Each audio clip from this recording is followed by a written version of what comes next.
Comparing it to Europe, I'm not really sure, but what I have observed, because all the professors in Korea University, they were teaching in English. They were using basically English as the medium of instruction, especially for all graduate courses. So it wasn't really hard to catch up with the lessons.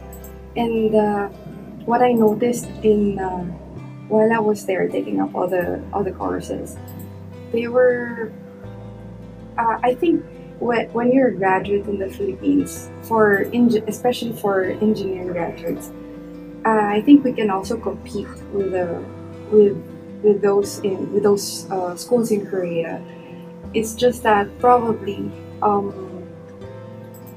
do I say, like the professors there were very encouraging in such a way that, but they were very uh, particular with details, like with how you deal with how you deal with work. What made it more challenging was that I noticed that for an engineering graduates, professors would assume that you are very knowledgeable with programming. And I think that's with programming, and they were very keen on research. So I think that's one thing that the Philippines can really improve on, like developing improving students on on learning on programming, and like developing the interest in research. Well, basically for engineering students, I know there's basic programming like C plus or Visual Basic, but when I got there, I was really shocked. I was expecting only to be involved in laboratory research works, like taking samples, doing things in the lab, like typical laboratory experiments. But for this particular course that I took, because I was working for the Department of Environmental Engineering Water Resources Laboratory, and they didn't really do the laboratory simulations, the experiment part. It was more of the professor was doing the programming part, and they were in partnership with another school in I think it was in Turkey. The counterpart school was doing the laboratory simulation while we were doing the programming part. Like we have to come up with a program that would predict the result of what happens with the experiment.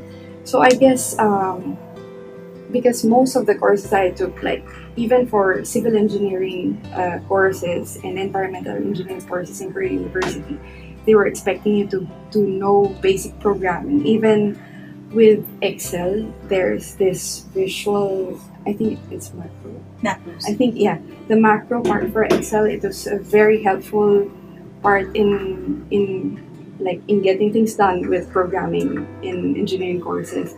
So I, especially Fortran, they were keen on students who can really pick up with the basics, especially with Fortran, because they were not really keen on the commercially available programs, because you cannot easily manipulate the programs. Whereas for Fortran and those that the Fortran programming, you can manipulate the program and like write your own program to come up with the results that you want.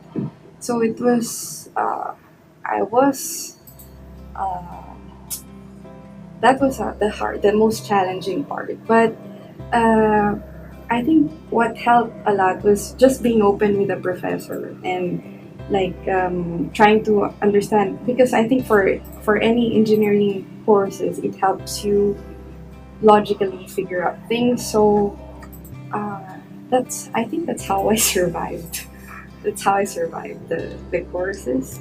And for the research part, it was more of really uh, just talking it out with the professor and explaining, like asking him what he wanted, like, and asking for suggestions on how we can improve together the research and the results that we wanted to obtain.